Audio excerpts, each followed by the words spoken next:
Բարև ձեզ, Civilnet-ը կազմակերպել է քննարկում, հանրային քննարկում Բաքվում պահվող հայ գերիների եւ պատանդների իրավունքների թեմայով։ Մեր բանախոսներն են Սիրանուշ Սահակյան, միջազգային համեմատական իրավունքի կենտրոնի նախագահ, Եղիշե Կիրակոսյան, ԵՊՀ միջազգային դատարանների եւ արբիտրաժ մասնագիտական ծրագրի ղեկավար եւ Աննա Մելիքյան, իրավունքների պաշտպանություն առանց սահմանների ՀԿ։ Շնորհակալ եմ քննարկմանը մասնակցելու համար, հարգելի բանախոսներ, շնորհակալ եմ ձեզ նաև հարգելի լրատվամիջոցներ եւ ներկաներ, որ այստեղ եք, եւ ողջունում եմ նաև մեզ դիտող on-line այս պահին ուղիղ հեռարձակման մեզ դիտող լսարանին եւ մեր քաղաքացիներին։ Եվ այսպես գերիների թեման թե իրավական, թե քաղաքական թեմա է, եւ թե նաև աշխարհաքաղաքական երբեմն, եւ շատ էմոցիոնալ նաև թեմա է։ Տարբեր են Հայաստանի եւ Ադրբեջանի մոտեցումները այս խնդրին։ Տարբեր են նաև շատ հաճախ գերիների մասին տեղեկատվությունները, թե քանի գերի ունենք մենք պահվող Ադրբեջանում, իրավապահ ասում, ադրբեջանական կողմը մեկ այլ թիվ է հաստատում, հայկական կողմի մոտ էլ կա պաշտոնական եւ ոչ պաշտոնական թվերի մասին հայտարարություններ։ Տիկին Սահակյան, պարբերաբար դուք նաև այլ իրավապաշտպաններ, միջազգային իրավունքի փորձագետներ Ադրբեջանում տարվող այս պահին դատական գործընթացները համարում են բեմականացված եւ համարում են, որ դրանք ընդհանրապես իրավունքների խախտումներով են տեղի ունենում գերիների, թեկուզ նաև միջազգային այն հումանիտար իրավունքի, որը որոշակի հնարավորություններ է ստեղծում այսպիսի իրավիճակներում նրանց իրավունքների պաշտպանության առումով, հա։ Ինչ մեխանիզմներ կան այդ գործընթացին հակազդելու միջազգային իրավունքի տեսանկյունից, նաև վերջի վերջո, երբ որ ուսումնասիրում եք, որքան են մեր գերիները իսկապես Ադրբեջանում, այդ 23 թիվը, որ հաստատված է, որոնց մեջ մտնում են նաև Արցախի ռազմաքաղաքական ղեկավարությունը, որոնք թվով 8-ն են, եթե չեմ սխալվում, հա, որքանով է տարիների ընթացքում, որ ուսումնասիրում եք, մոտիկ իրականությանը եւ ոչ պաշտոնական ուսումնասիրողների, հետազոտողների թվերը ինչի մասին են խոսում։ Խնդրեմ։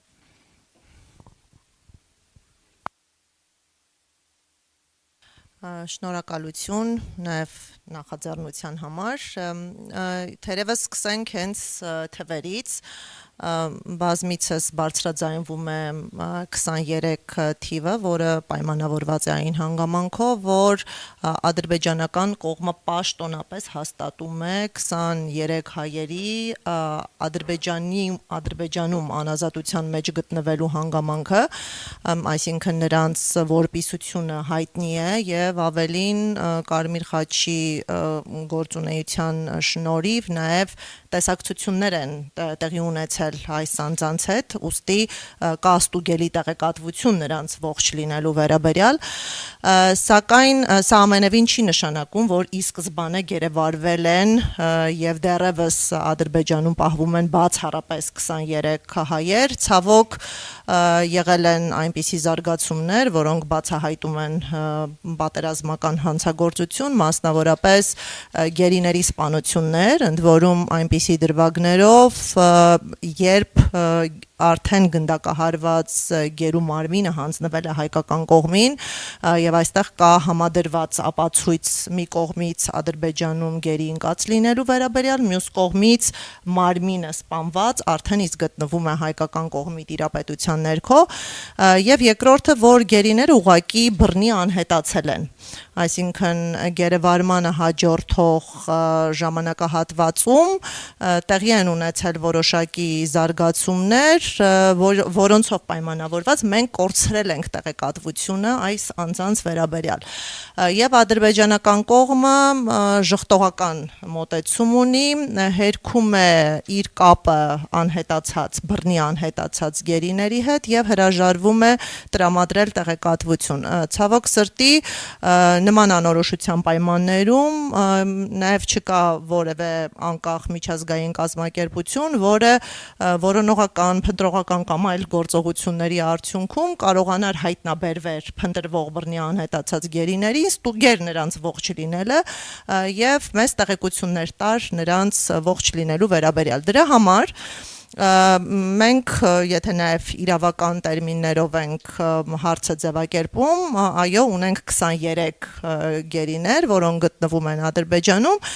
եւ ունենք մի քանի տասնյակ բռնի անհետացման ենթարկված գերիներ, բազմիցս խոսվում է 80 անձի մասին, դա ըստ էության իրավապաշտպանների փաստահավաք գործունեության ընթացքում հաստատված դեպքերն են, ընդ որում սա երբեք չի կարող որակվել որպես սպառիչ թվականակ, առնվազն 80 դեպքի մասին իրավապաշտպանները փաստեր են ներկայացնում եւ հանրությանը տեղեկացնում են, բայց փաստացիորեն այդ թվերը կարող են շատ ավելին լինել։ Եվ այո 23 գերիների մեջ մենք ունենք Արցախի ղեկավարությունը 8 անձ, նաև նշեմ, որ 23-ի մեջ ներառնված են 5 գերիներ, որոնց դեպքերը տեղի են ունեցել 2020 թվականին, այսինքն ֆիքսենք, որ Ադրբեջանը այս պահին ապօրինաբար անազատության մեջ պահում է, ինչպես 2020 թվականի 44-օրյա պատերազմում գերի ընկածներին, այնպես էլ 2023 թվականի զարգացումների հետևանքով գերեվարված, ձերբակալված, կալանավորված հայերին։ Ավարտեցիք։ Եթե դեռևս ժամանակային հնարավորություն կա, կարող եմ անդրադարձ կատարել այո դատավարություններին եւ նաեւ այս պահի իրավիճակին, ինչպես հայտնի է, Կարմիր խաչը իր վերջին տեսակցությունը կարողացել է կազմակերպել հունիս ամսին, դրանից հետո մուտքը արգելափակված է, նաեւ Կարմիր խաչի գործունեությունը ամբողջ ծավալով դադարեցված է եւ այս պահին չկա որևէ չեզոք միջազգային անկախ կազմակերպություն, որը կարողանա այցելել հայերին եւ անմիջական դիտարկումների միջոցով պարզել նրանց իրական դրությունը, ինչպիսի տեղեկատվություն էլ որ մենք ստանանք, այն հատվածական է, միակողմանի է եւ ամենակարևորը ոչ ստուգելի։ Մենք այս պահին ունենք անկեղծ ասած տեղեկատվություն, որ խոշտանգումների կանխարգելման եվրոպական կոմիտեն այցելել է Ադրբեջան եւ չենք բացառում, որ այցելությունների շրջանակում մեկ անգամյա տեսակցություններ ունեցած լինի որոշ հայերի հետ, այս պահին ձեռնպահ մնամ մանրամասներ ներկայացնելուց, բայց ապագայում մենք նաեւ հայտարարությամբ հանդես կգանք այս հարցի առնչությամբ։ Շատ լավ, Տիկին Մելիքյան, ձեր մոնիթորինգի հիման վրա բազմից է խոսվել գերիների իրավունքների ու ընդհանրապես հումանիտար խնդիրների մասին, հատկապես նաև դատական գործընթացում, մինչ դատական գործընթացում, գերեվարման ընթացքում խոշտանգումների, որ նրանք ենթարկվել են։ Կարմիր խաչի թեմային մի փոքր ուշ էի ցանկանում անդրադառնայինք, բայց քանի որ Տիկին Սահակյանը խոսեց, նաև այս հարցը Կարմիր խաչի գործունեության դադարեցումը Ադրբեջանում ել ավելի է ենթադրում խորացնելու այդ հումանիտար խնդիրները այնտեղ, հատկապես նրանց իրավունքների պաշտպանության հետ կապված էլեմենտար տեսակցության խնդիր կա։ Մարդիկ Աստված մի արած է ողջ են, թե կենթանի են, շարունակում են իրենց ուրեմն կենթանի մնալ ողջ են, թե չէ, լեզուս չի պատտվում այլ բաներ ասել, բայց ինչ հնարավորություններ եք տեսնում, ինչպես այդ բացերը հնարավոր է լրացնել։ Պարզ է, որ Ադրբեջանը փակ երկիր է, շատ հաճախ չի ենթարկում միջազգային օրենքներին եւ կանոններին, շատ հաճախ այսպես անտեսում է դրանք, բայց ինչ մեխանիզմներ կան այդ նրանց իրավունքները խոշտանգումներից զերծ պահելու համար իրենց։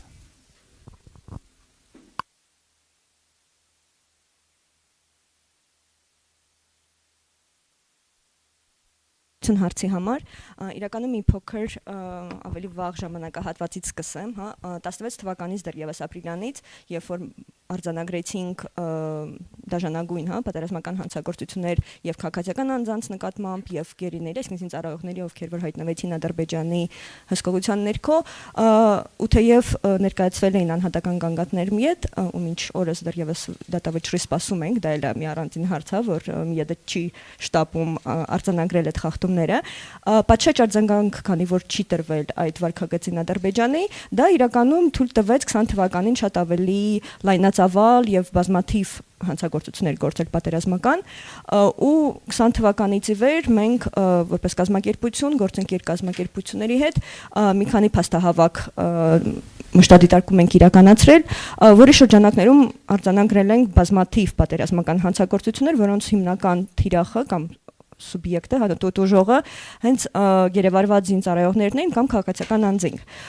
Ավելին 20 թվականին մեր գործը շատ ավելի հեշտացրել էին հանցագործները, այսինքն այն զինծառայողները, ովքեր որ կատարում էին այդ հանցագործությունը, որտեղ նկարահանում էին ու բաց աղբյուրներից արդեն այդ ապացույցները շատ հեշտ հասանելի էին։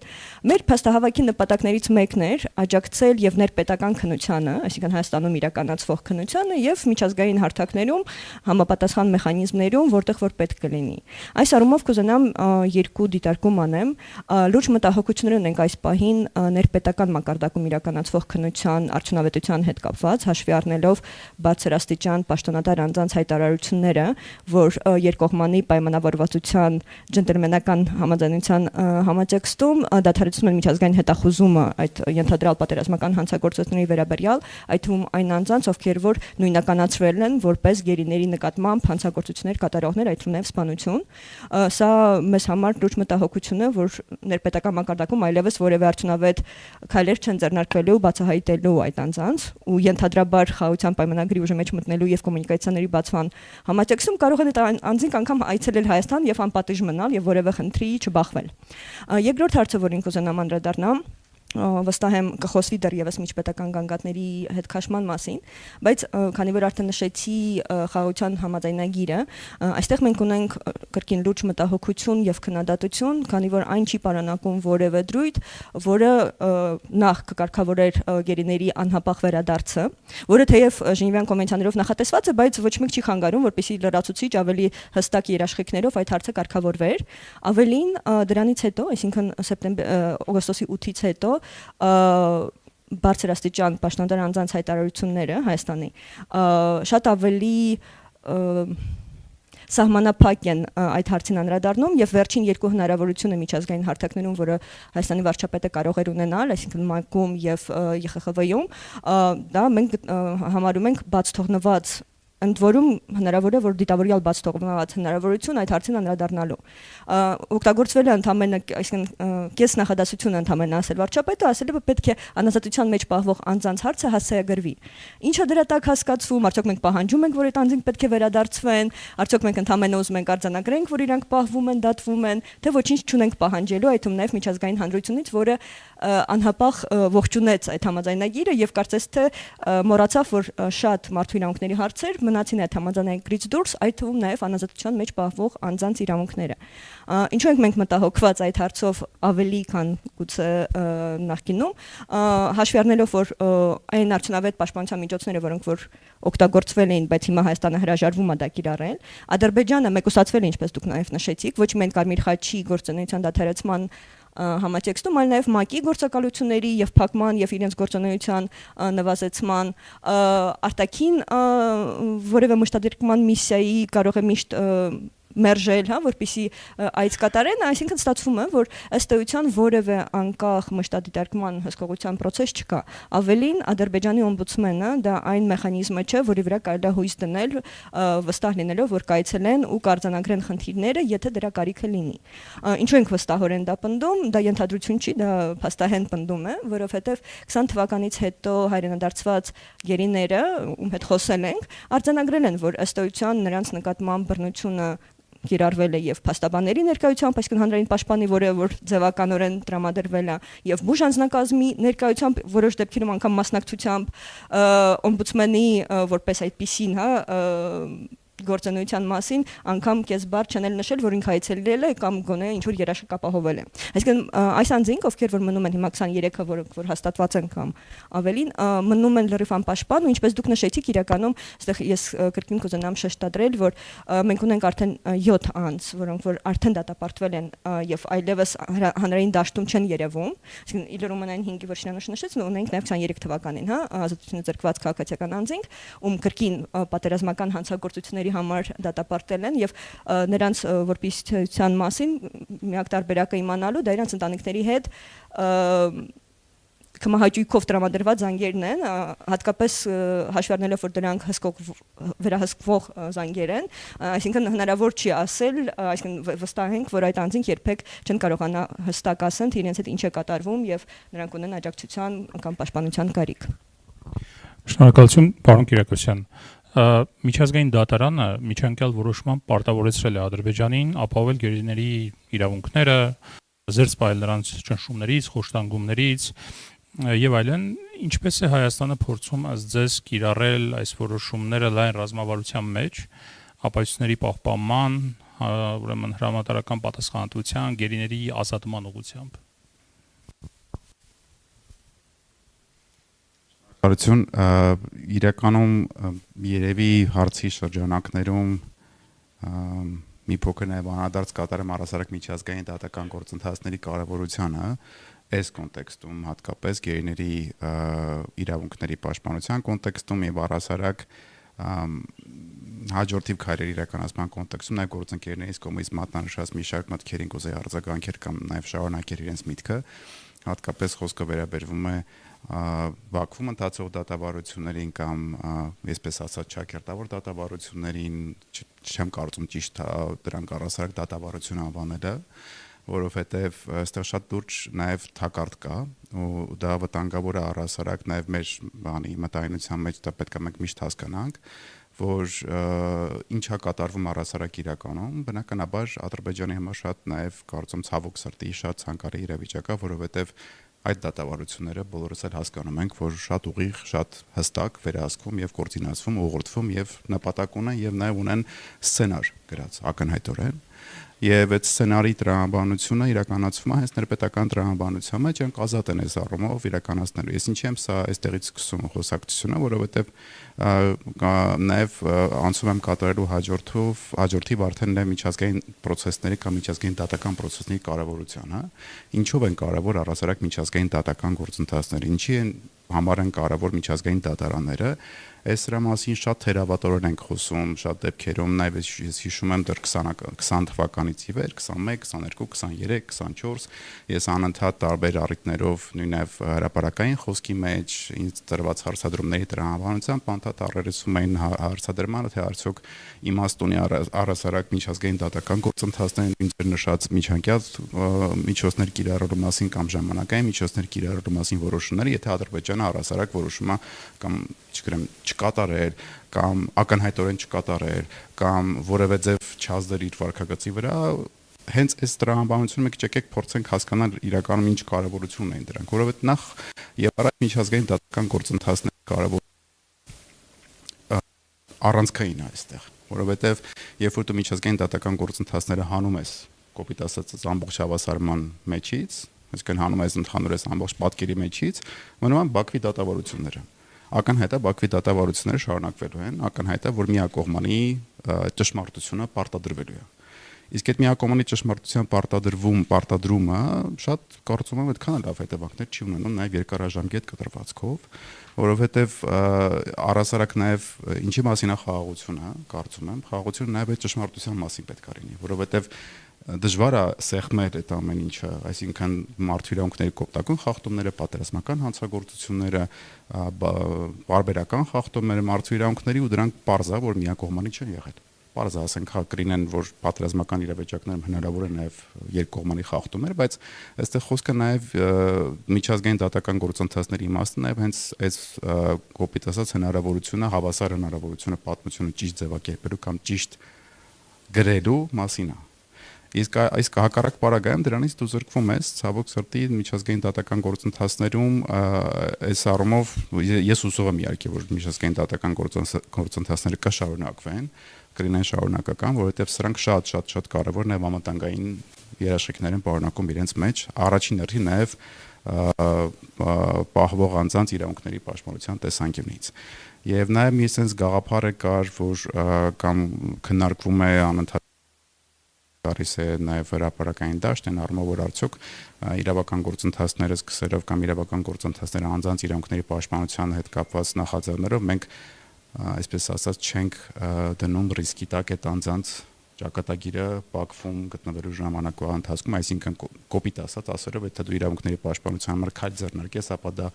նեգատիվ կանադառնա պայմանների վրա օրինակ, բայց կարծում սա աբսուրդային է, սա եւս թակարդային տրամաբանություն է մտածելու, դա շատ վտանգավոր է այդպես մտածելը, որովհետեւ դա տանում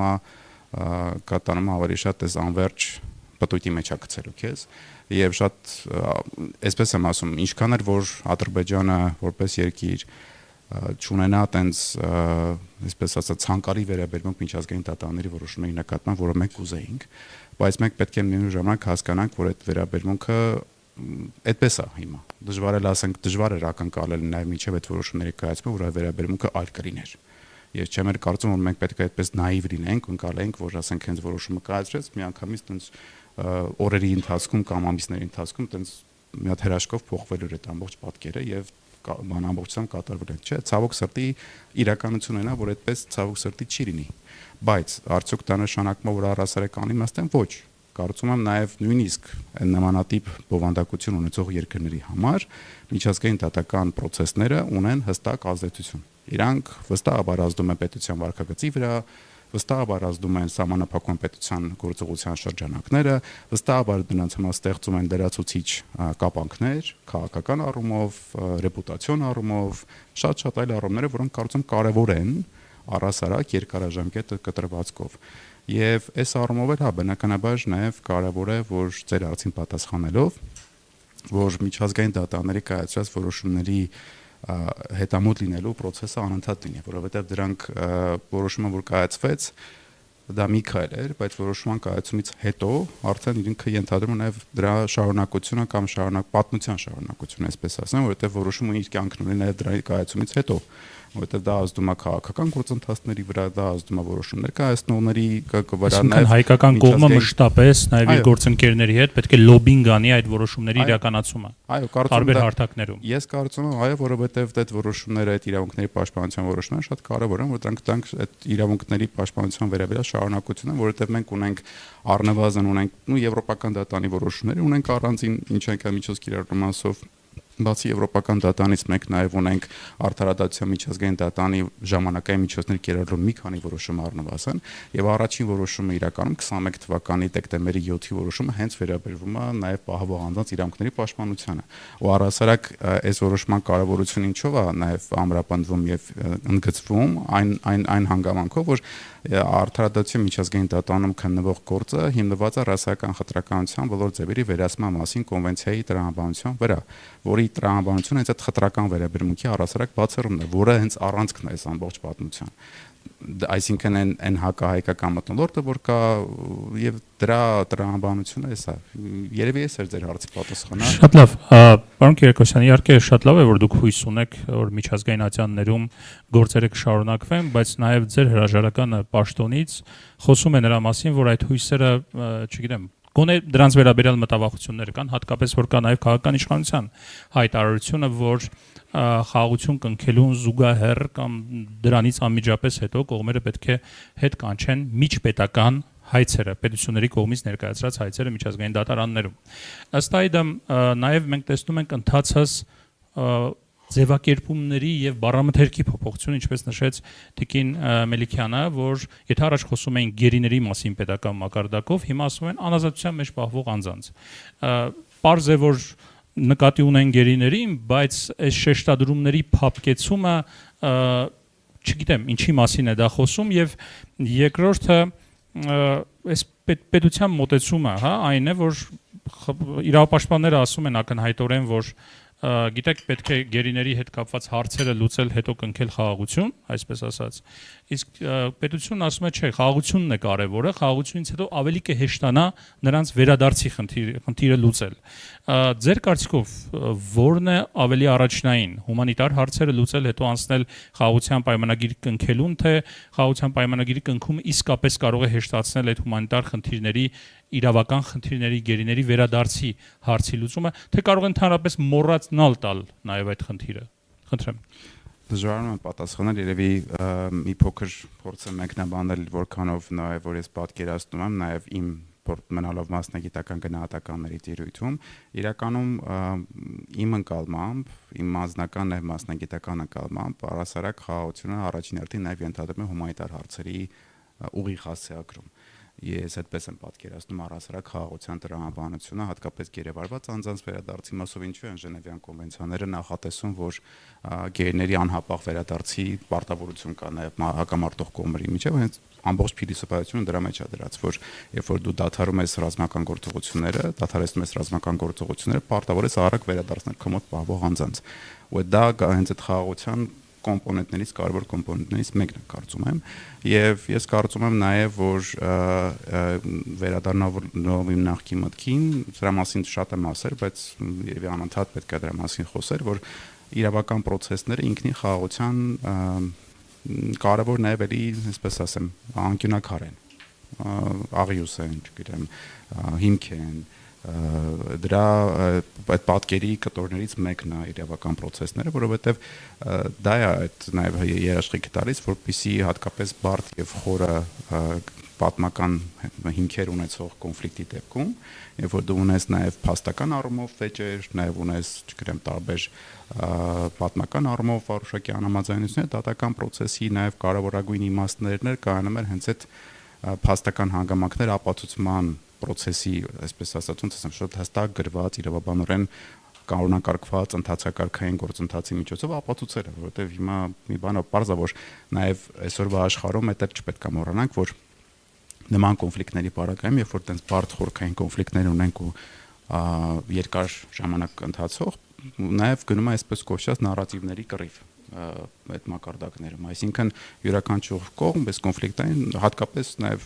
այն կողմերը, որոնք որ լինում են, չգիտեմ, ոչ այդքան դեմոկրատական ռեժիմներ, իրենք ավելի ագրեսիվ են այդ նարատիվային կռիվների մեջ, այդ նարատիվային կռիվները ոչ այդքան դեմոկրատական ռեժիմներ, ասած, այդ նարատիվային կռիվները ինչի իմաստուն են, իմաստուն են իրենց ճակերտավոր ճշմարտությունը սարքել գերիշխող եւ գերակայող եւ տրամաբանական իրանց վրայից որևէ մեղադրանքը հեռացնելու նպատակ ունի, առասարակ իրանց ռեպուտացիոն դեմիջը կառավարելու նպատակ ունի եւ այլն եւ այլն։ Բայց այս առումով էլ եթե ծոտ միջազգային յունքին ենք վերադառնում, եթե մենք մտածում ենք միջազգային յունքի իմաստի մասին, այն միջազգային յունքի ամբողջ նորմատիվ համակարգի պահպանման իմաստը, եթե դու մտածում ես, խաղաղությունն է։ Այսինքն նաև նույն ռասական խտրականության իմիջիայլոց կոնվենցիայի պրեամբուլար մասում, ռասական խտրականության ձևերի վերահսկման մասին կոնվենցիայի պրեամբուլան ունի հատուկ առանձին պարագրաֆ, որը հստակ է շատ ձևակերպում, որ ասում է, որ այս բանի ռասական խտրականության կանխարգելումը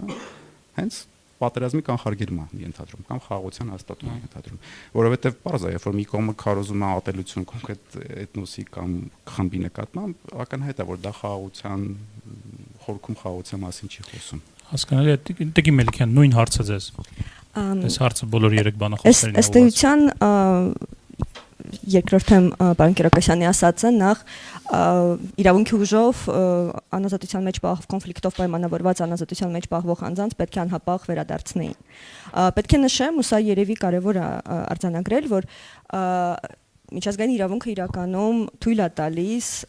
կոնֆլիկտի համատեքստում անազատության մեջ գտնվող անձանց դատել։ Այսինքն դատը ինքնին by default միշտ չէ, որ ապօրինի է, հա։ Պատերազմական անգամ պարտավորություն է, ոչ թե հայեցողություն, եթե պատերազմական հանցագործություններ են կատարել, մարդկության դեմ ուղղված հանցագործություն, ցեղասպանություն եւ այլն։ Ու Ադրբեջանը շատ լավ խաղացնում է այդ միջազգային իրավունքի դրույթները, զարմանալի չէ, որ հենց այն մեղադրանքներն է առաջ տանում, որոնք որ համարվում են այդպիսի մեղադրանքներ, որոնց համար պարտավոր է քայլեր ձեռնարկել։ Այսինքն մենք տեսանք եւ ցեղասպանության համար արդեն դատապարտված քաղաքացիական անձինք ունենք, հա, եւ լրջագույն այլ պատերազմական հանցագործությունների համար, եւ դա հենց թույլ է տալիս Ադրբեջանին օգտագործելով միջազգային իրավունքը ըստ հարմարության, պնդել, որ գերի չեն այլ պատերազմական հանցագործն դրա համար դատում եմ իրավաչափը գործողություններից եւ այլն։ Եթե մենք չենք հակադրում, հակափաստարկ բերում այդ հանգամանքներին, իսկ մեզ համար կարեւոր է, ընդգծեմ, հա, հատկապես 20 թվականից հետո դատավարությունները, որոնց որ մենք դիտարկում ենք հերավար, որքանով որ թույլ էր տալիս, հա, լուսաբանումը, նախկինում ավելի շատ էին լուսաբանումի դեպ, հա, դա էլ դաս եղավ ադրբեջանցիներին, շատ ավելի քիչ ու ավելի սահմանափակ է հիմա լուսաբանվում դատավարությունները Բաքվում, ակնհայտորեն երևում էր, հա, որ մեղադրանքները անհիմն են, ուռճացված եւ պաշտպանության որևէ երաշխիք մեղադրյալի ամբաստանյալի աթոռին հայտնված հային չի տրամադրվում, հա, ոչ վկա կանչել, ոչ ինչ որ այլ ապացույց ներկայացնել եւ այլն եւ շատ արագ մի քանի նիստով արձանագրում են ցեղասպանության փաստը, ինչպես նշեց, հա, պարոն Կիրակոսյանը, պատմության համար արձանագրվում է ցեղասպանության տեղ ունեցել, հայ մեղավորը դատվեց եւ այլն։ Նույնը կատարվում է հիմա ըստեյության, հա, այսինքն ինչ ենք մենք նաեւ անընդհատ ասում, որ այս դատավարությունը կամ դատաստանը կամ շոուն, հա, իրականում միտված է ամրագրել այն ճշմարտությունը, որ Ադրբեջանը ուզում աշխարհին մատուցի, ասելով, որ այս անձինք ահաբեկիչ չեն, պատերազմական հանցագործ եւ այլն եւ որևէ դեպքում չպետք է ազատությունից ազատ արձակվեն։ Խոսելով եզրույթների մասին, իրականում ինձ համար ավելի մտահոգիչ էր ոչ թե անազատության մեջ պահվող անձանց եզրույթի օգտագործումը, որը իրականում ավելի չեզոք եզրույթը ներառելով եւ քաղաքացիական անձանց եւ զինծառայողների ովքեր գերի են, որտեղ գերի բառը մենակ ըստ էության զինծառայողներին է վերաբերում։ Ինձ համար ավելի մտահոգիչ էր այդ հայցցեգրել բառի շատ չեզոք, ոչինչ չասող բառի օգտագործումը, որից որ դու չես հասկանում պահանջ ունես պետությունը այդ անձանց վերադարձնելու վերաբերյալ թե ոչ։ Ու եթե Հայաստանը չունի, ով պետք է ունենա, ոչ մեկին հետաքրքիր չէ։ Ավելին կուզենամ նաև նշել հենց այդ միջազգային իրավունքի լիովին համաձայն եմ պարոն Կիրակոսյանի հետ, որ միջազգային ատյանների օգտագործումը առաջին հերթին շահավետ էր Հայաստանի համար, որովհետև հիմա Ալիևը որևէ առիթ միջազգային հարթակներում բաց չի թողնում ասելու, որ ամեն ինչ արվել է Լեռնային Ղարաբաղի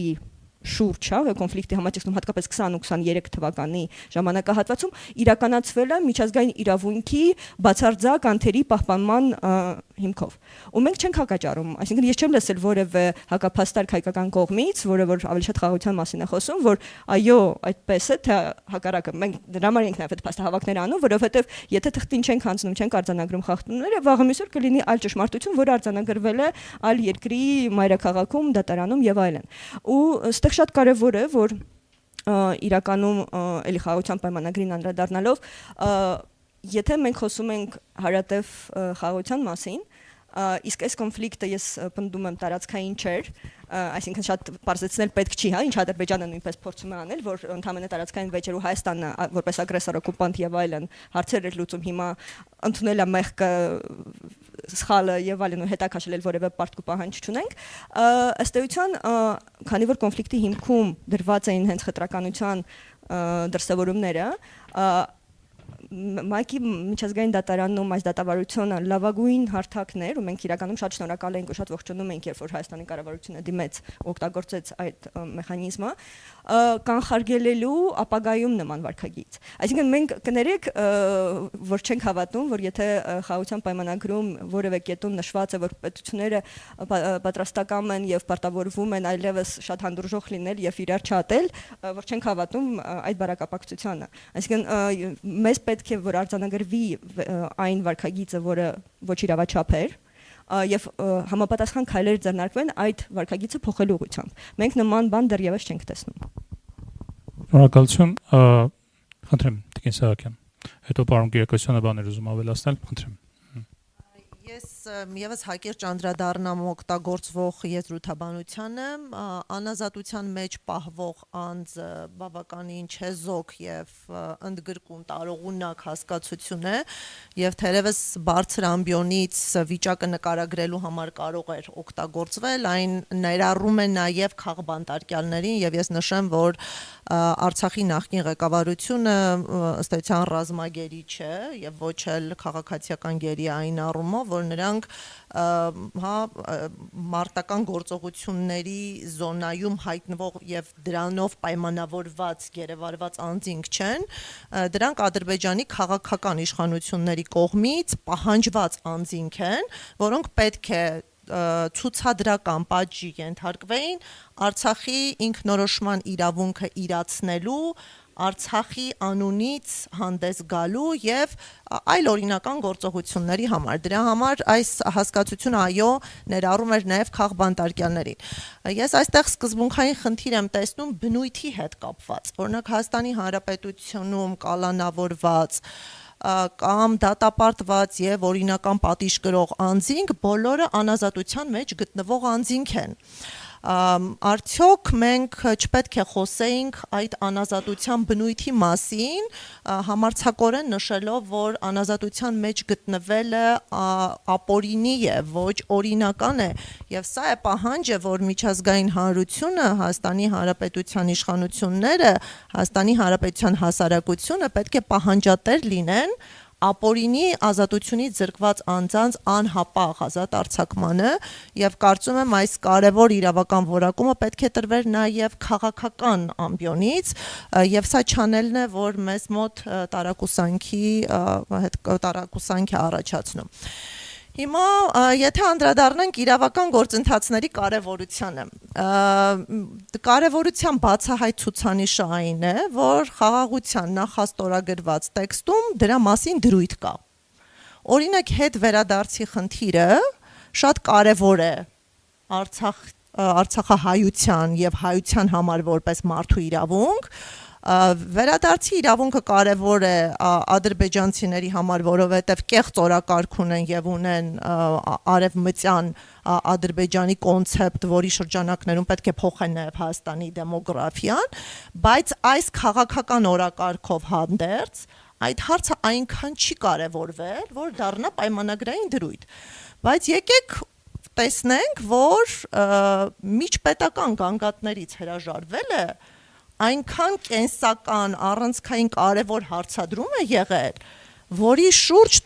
տևական բանակցություններ են ընթացել եւ ադրբեջանական կողմը իր ողջ բանակցային ուժը օգտագործել է այդ դրույթը ամրագրելու համար։ Հիմա եթե Կան կողմի պահանջներ, դա կարծես, որ պետք է հրաժարվել։ Այո, Ունեին դժվար թե ցանկանային այդ կռվանից հրաժարվել։ Այո, եւ ադրբեջանական կողմը ըստ էության երկու բան է արել։ Մեկը, որ գործադրել է իր բանակցային ողջ ներուժը, պարտադրելու համար միջպետական գանգատների հետ կանչ, եւ երկրորդը դա ուժեղացնելու համար նախաձեռնել է նաեւ արհեստական դատական գործընթացներ, որպեսզի եւս ճնշում գործադրի այդ դրույթը ամրագրելու համար։ Հիմա սա արդեն ցուցադրում է, թե Ադրբեջանի շահերը որտեղ են, որ կարող են վնասվել։ Այսինքն ցանկացած իրավական գործընթաց վնասում է Ադրբեջանի անվտանգությանը, որովհետև ճշմարտությունը դա չեզոքացնում է Ադրբեջանի ագրեսիվ քաղաքականությունը։ Ուստի մենք տեսնում ենք, որ միակ հակաթույնը այս ողջ գործելակերպի դա իրավականն է եւ մեծ հաշվով Հայաստանի Հանրապետությունը չի կարողացել հաղթաթղթեր ունենալ ռազմական ոլորտում, չի կարողացել դա ապահովել քաղաքական ոլորտում եւ միակ ոլորտը, որտեղ մենք հաջողությամբ գործընթացներ ենք վարել, թե ընթացող միջպետական գործընթացներում եւ թե անհատական գործընթացներում, դա հենց իրավականն է։ Եվ մենք ստացվում է հետ ենք քաշվում մի խաղադաշտից, որտեղ հաղթող ենք եղել եւ փորձում ենք մնալ մի խաղադաշտում, որտեղ մեզ շատ վատ ծեծել են։ Եվ ավելին ազգային ինքնասիրության հետ կապված հարցեր են դրել։ Իսկ դուք ինչ եք կարծում, խաղաղության պայմանագիր, այսինքն կառավարության մոտեցումը խաղաղության պայմանագիր կնքելուց հետո կհեշտանա գերիների հետ վերադարձի խնդիրը եւ այդ հարցը ավելի հեշտությամբ կլուծվի, թե պետք է այդ հարցերը լուծել հետո նոր գնալ ամբողջական խաղաղության կնքման։ Ես կարծում եմ, որ խնդիրները պետք է լուծվեն մինչև խաղաղության առնչվող փաստաթղթերի ուժ ստանալը եւ դա կապում եմ երկու հանգամանքի հետ։ Նախ դա խաղաղությունը վերևից ընկնող երևույթ չէ, որը ներծծվում է մեր արյան մեջ եւ մենք սկսում ենք խաղաղ ապրել։ Խաղաղությունը դա ենթադրում է միջավայր եւ պայմաններ, ենթակառուցվածքներ եւ անգամ հռչակված խաղաղության պայմաններում խաղաղություն կարող է չլինել, կարող են լինել տևական կոնֆլիկտներ, քանի որ խաղաղությունը սպասարկող ենթակառուցվածքներն են բացակայում։ Հիմա հայ-ադրբեջանական հարաբերություններում խաղաղություն չի եղել մի պարզ պատճառով, որ կա Ադրբեջանի կողմից պետական մակարդակով քարոզվող ատելություն հայերի նկատմամբ եւ էթնիկ խմբերի միջև կա ձևավորված թշնամական հարաբերություն, ինչը հանգեցրել է այնպիսի արտակարգ զարգացումների, երբ ծանրագույն հանցագործություն կատարող անձինք ընկալվել են հասարակության մեջ որպես հերոսներ։ Մենք պետք է հասկանանք, որ այստեղ գործ ունենք աղավաղված, հոգեբանությամբ հասարակության մեջ, որտեղ հերոսը եւ հանցագործը կարող են շփոթվել եւ նույնանալ։ Հիմա, որpիսի մենք կարողանանք նման խեղում ունեցող հասարակության հետ խաղաղ ապրել, այդ հասարակությանը պետք է պատրաստել։ Այսինքն ոնց որ հասարակությունը պատրաստվել է թշնամանքի, նույնքան ժամանակ է պահանջվելու, որpիսի հասարակությունը պատրաստվի խաղաղության եւ պատրաստման կարեւորագույն միջոց մենք ընկալում ենք մարդասիրական խնդիրների լուծումը։ Եվ դա պետք է կրկին թելադրվի Ադրբեջանի իշխանությունների կողմից, այսինքն մարդասիրական խնդրի լուծումը պետք է ցուցադրվի որպես խաղաղության վերականգնման, վստահության վերականգնման միջոցառում եւ դա փոխի հասարակությունների ենթագիտակցությունը, հավաքական ենթագիտակցությունը։ Սա կարծում եմ որպես օբյեկտիվ նախադրյալ եւ երկրորդը չմոռանանք, որ նախաստորագրված տեքստը չունի վերադարձի վերաբերյալ որևէ դրույթ։ Եվ ստացվում է, եթե Հայաստանի քաղաքականությունը անարդյունավետ է եղել վերադարձի հարցում ունենալով իրավական գործիքներ, քաղաքական բանակցություններ եւ չի կարողացել ապահովել վերադարձը, ապա որքան է հավանականությունը, որ նույն այդ քաղաքականությունը կկարողանա ապահովել հայերի վերադարձը, եթե պայմանագրի դրույթ չի դարձել գերիների վերադարձը եւ պայմանագիրը ուժի մեջ մտնելուց հետո գերիները զրկվելու են իրենց իրավական պաշտպանությունից։ Արդյոք այդ ասիմետրիկ իրավիճակում ավելի վատ դիրքային պայքարով Հայաստանը կարողանալու է ապահովել գերիների վերադարձը։ Իմ խորին համոզմամբ գերիների հարցի լուծումը իրատեսականորեն կարող է տեղի ունենալ մինչև խաղաղության պայմանագրի ուժի մեջ մտնելը։ Եթե այդ կրիտիկական կետերում արդյունք չունեցանք, մենք իրապես այս անձանց թողնում ենք բարձր ռիսկային գոտում։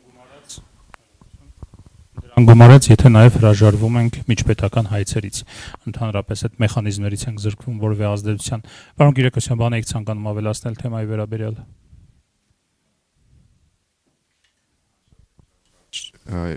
Իրականում մի քիչ որ մտածում ենք նաև առասարակ հնարավոր եղած նախադեպերի մասին, մի քիչ որ նայենք այլ իրավիճակներում եղել են նախադեպեր նույն պատերազմական հանցագործներին պատասխանատվության ենթարկելու կամ մատկության դիմաց հանցագործություններ կատարած անձանցին post-կոնֆլիկտային իրավիճակների նկատի ունեմ, եթե նույնիսկ սկսենք Նյուրնբերգի տրիբունալից, հետո կանք նախկին Հարավսլավիայի դեպքը, նախկին Հարավսլավիայի հատուկ տրիբունալ ստեղծվեց, հատուկ միջազգային տրիբունալներ են սրանք բոլորը եղել, կամ Ռուանդայի գործերը առանձին Ռուանդայի տրիբունալը ստեղծվեց, կան հատուկ դատարաններ եւ այլն, չգիտեմ, շատ դեպքերում համադրում կար, որ բոլոր այս դեպքերը միջազգային մեխանիզմների մասին է խոսքը։ Մեկ էլ նաեւ հնարավոր են, որ օրինակ Հարավային Աֆրիկայի դեպքի հետ կապված, չգիտեմ, ճշմարտության հանձնաժողովներ կամ հաշտեցման հանձնաժողովների մասին, այսինքն որոշ մեխանիզմներ, որոնք անհրաժեշտ են process-ները, ոնց ասեմ, կարգավորելու համար չթողնելով դրանք միակողմանի։ Խնդիրը սրա մեջ է։ Ու նույնիսկ երբ որ օրինակ խոսում ենք միջազգային տրիբունալների մասին, Նյուրնբերգի մասին, Հարավսլավիայի տրիբունալի մասին, դրանք են քննադատվում նույնիսկ։ Դրանք քննադատվում են որպես օրինակ Նյուրնբերգը քննադատվում է հաղթողների կողմից ստեղծված տրիբունալ։ Նույնիսկ Նյուրնբերգն էր քննադատվում, ասածս է դա, այսինքն չեմ խոսում բազենք ազգային ինչ-որ կոնֆլիկտի կողմերից մեկի կողմից իրականացվող ճակերտավոր դատավարության մասին, որը աբսուրդ է։ Ակնհայտ է, որ դա բան չի երի, ասենք որևէ չի կարելի համարել արդարադատություն, դա ուղղակի իր քաղաքական process-ները սպասարկելու համար կատարվող վարժություն է։ Ոչ այլ ինչ։ Եվ սա այս ամբողջ տրամաբանությունը իրական ինչի եմ այս օրինակները բերում, որ նաև ցույց տան, որ առասարակ միջազգային իրավունքում այս կառուցակարգերի իմաստը հենց post-կոնֆլիկտային իրավիճակների, ոնց ասեմ, հասցեագրումն է։ Մի դեպքում առաջին հերթին հանցագործությունների համար պատասխանատվության ենթարկելով, այսինքն պետությունների պատասխանատվության խնդիրը բարձրացնելով, նաև շատ որոշ դեպքերում նաև հաշտեցման գործընթաց նախաձեռնելով, բայց միգուցե այսօրվա միջազգային իրավական համակարգի ճգնաժամի պայմաններում էլ միգուցե սա նպաստել է այս ամեն ինչին, ինչ որ կատարվում է մեզ մոտ, միգուցե, որովհետև մենք ունենք առասարակ գլոբալ միջազգային իրավական ճգնաժամի որոշակի ճգնաժամի տարրեր, չգիտեմ, անվտանգության խորհրդի, ոնց ասեմ, անգործունակությունը այս պայծրությամբ, որ իրականում այդպես է, բայց դե էս է իրականությունը։ Շնորհակալություն։ Երկու բառ կա հայ քաղաքական եւ հանրային խոսույթում եւ որ ես լավ չեմ հասկանում, մեկը հասցեագրելն է, մյուսը լավարկելը։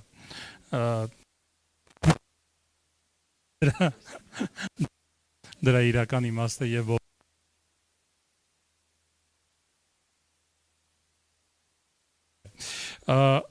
մենք հիմա անցնում ենք լսարանից հարցերին։ Եթե կան հարցեր, բայց պետք է լինեն հարցեր, ոչ ելույթներ, խնդրեմ։ Խնդրեմ հնչեցնեք այդ հարցերը, ասեք ում է ուղղված ամենակարևոր այդ հարցը եւ ներկայանաք։ Չկան հարցեր։ Ամեն ինչ բարձ է։ Շատ լավ։ Իմ վերջին հարցը, ենթադրում եմ, եթե դրանից հետո չլինեն հարցեր, կարող ենք մենք արդեն նաև մոտենալ ավարտին քննարկման։ Ալտերնատիվ մեխանիզմների մասին Կարմիր խաչի փակմանը զուգահեռ, Կարմիր խաչի գրասենյակի փակմանը զուգահեռ։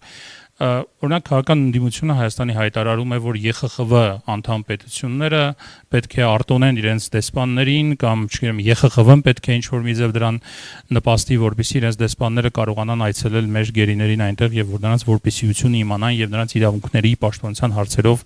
ուրեմն հետաքրքրվեն։ Կա հյուպատոսական ինչ որ տարբերակ, հա, իրավունքի հետ կապված տարբերակ, որ Հայաստանը լիազորի մեկ այլ երկրի, որպեսզի այդ երկիրը կարողանա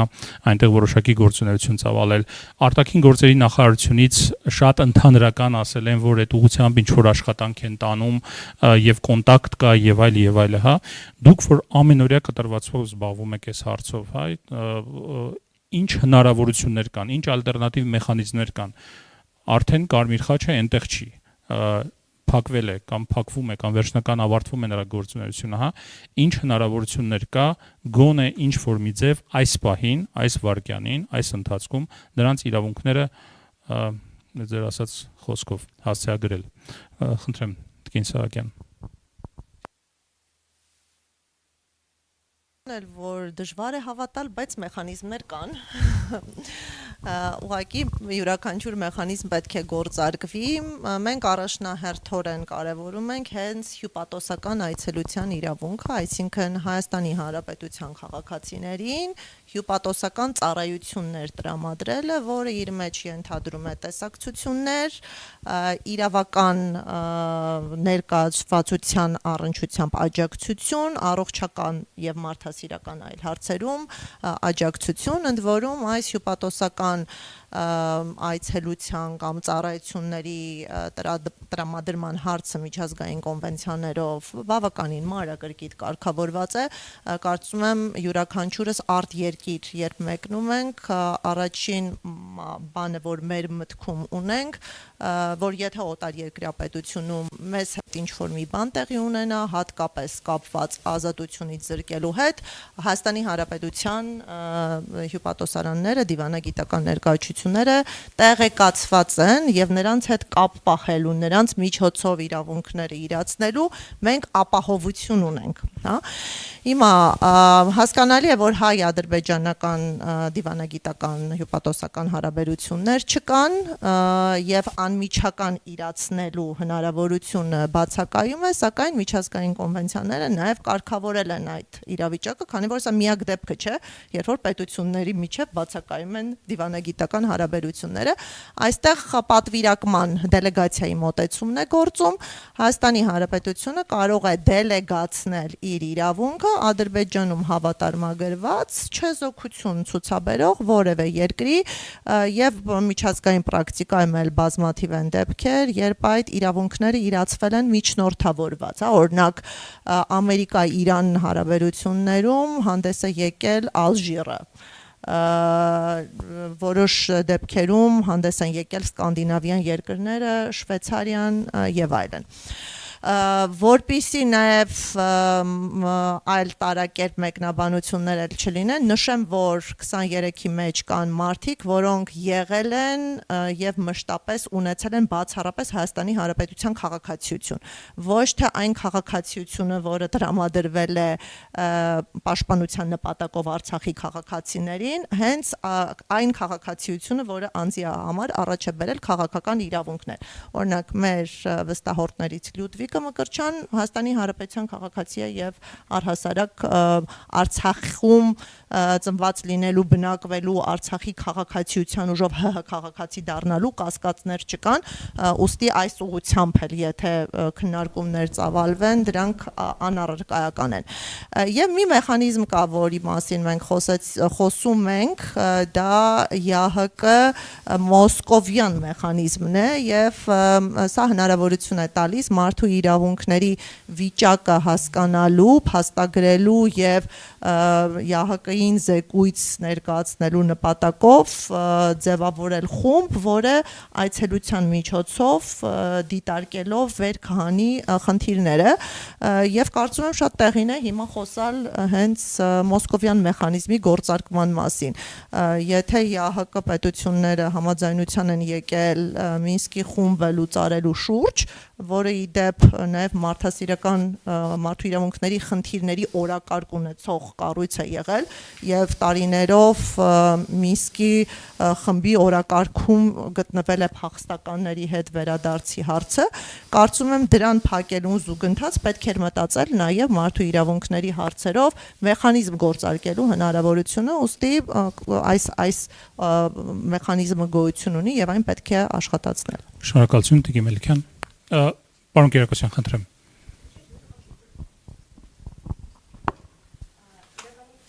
Ես կուզենայի հավելեմ Տիկին Սահակյանի ասածին, ըստ էության նաև կարևոր է ու հնարավոր է, ամենահեշտն է երևի այդ բոլոր մեխանիզմների մեջ այդ դատավարություններին ներկա գտնվելը եւ արձանագրելը թե ինչ է կատարվում ու դա կարող են անել ցանկացած դեսպաններ, ովքեր որ հավատագրված են եւ ֆիզիկապես գտնվում են Բաքվում։ Պետք է ասեմ, որ այլ երկրներում երբ աշխատել եմ եւ տեղի են ունեցել քաղաքական ինչ որ ենթատեքստ ունեցող դատավարություններ, մշտապես նկատել եմ, հա, դիվանագիտական ներկայացուցիչների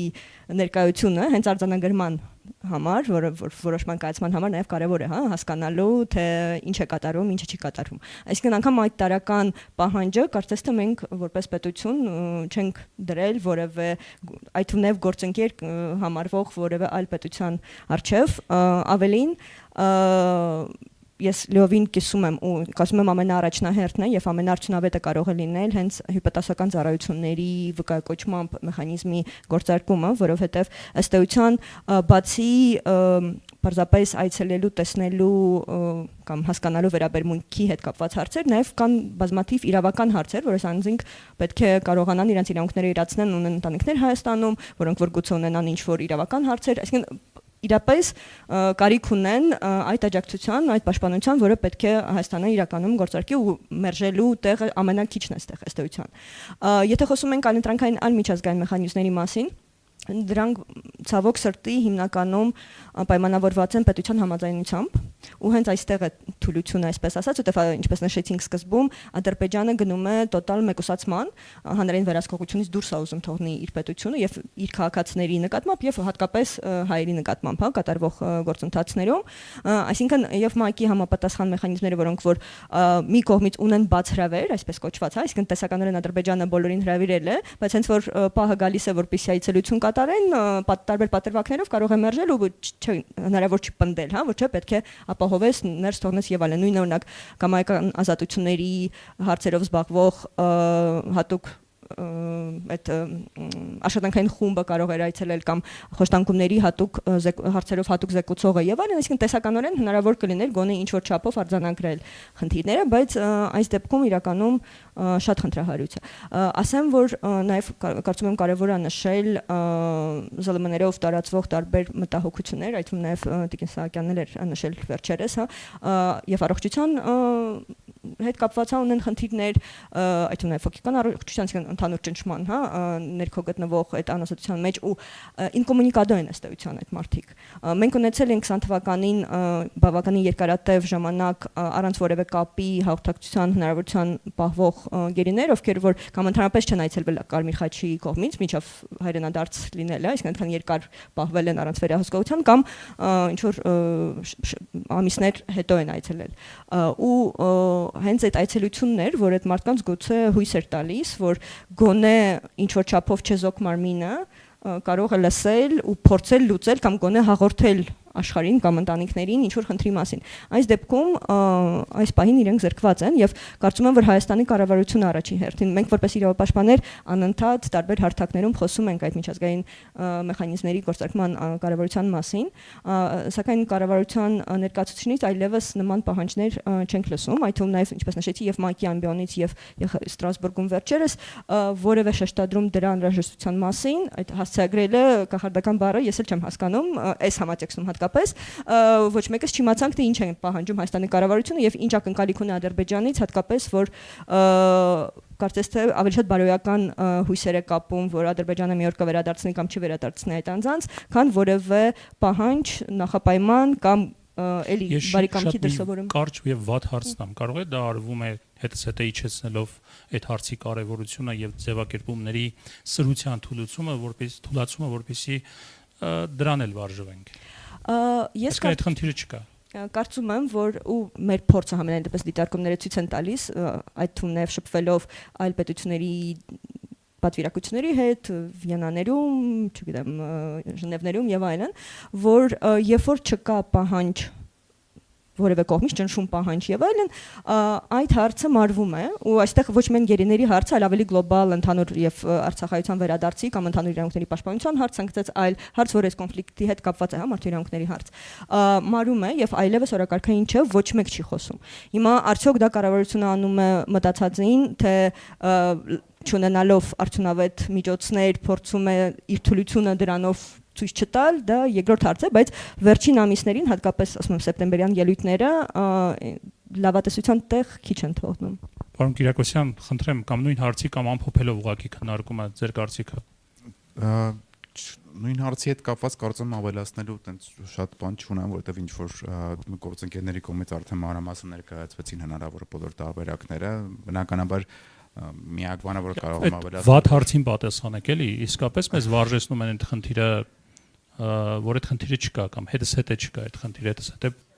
փոխում այդ հարցին թույլ տվեք այդ հարցին չպատասխանեմ, զուտ կարող եմ ասել, որ մի բան կարող եմ ասել, որ ամեն դեպքում այս բոլոր մեխանիզմների մասին, որ օրինակ նշվեցին, նաև մեխանիզմները իրականում շատ կան, նաև